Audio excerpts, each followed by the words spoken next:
और मैं पूरे डेलीगेशन में सबसे उम्र में छोटा हूं, और पूरे सारे 7 डेलीगेशन में मुझे लगता है बासरी जी कि सबसे यंगेस्ट मेंबर अगर कोई होगा तो मैं हूं। और यंगेस्ट होने के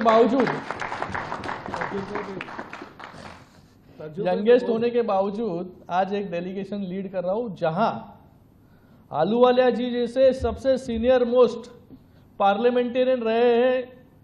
आलूवालिया जी कितने साल? 34 साल। उन्होंने मुझे कहा कि मैं पार्लियामेंट में 1986 में आया। मैं बोला मैं तब पैदा नहीं हुआ था मैं पैदा 87 में हुआ। तो ऐसा प्रभावशाली व्यक्तिमत्व भी हमारे साथ है।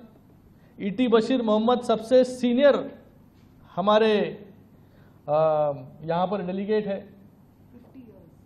एंड उनका भी तजुर्बा 50 इयर्स का पॉलिटिक्स में है, और वो भी मंत्री रहे हैं।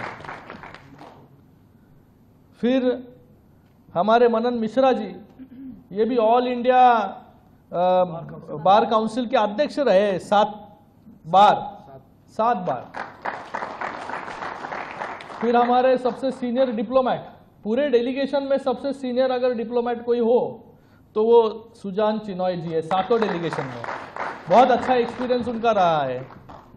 फिर हमारे और एक पूर्व मंत्री अतुल गर्ग जी भी यहाँ पर हैं, वो भी बहुत सीनियर यहाँ पर है पॉलिटिक्स में। उनके भी लाइफ के बारे में हमें जानने और समझने के लिए मिला इस टूर में। नेता जी है यहाँ पर बीजेडी के राज्यसभा के फ्लोर लीडर, और हमारी बासरी स्वराज जी, इनका इतिहास तो आपको पता है।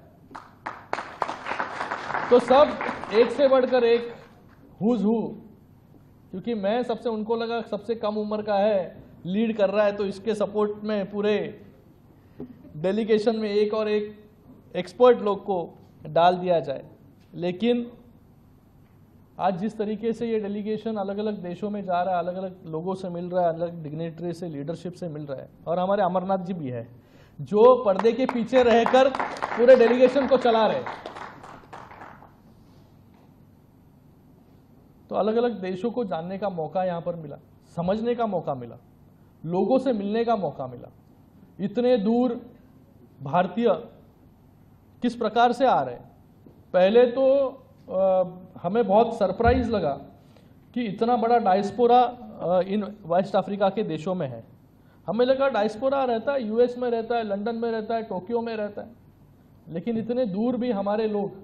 मुझे तो एक जन मेरा, जब मैं जहाँ रहता था बचपन में, किशन नगर, वहाँ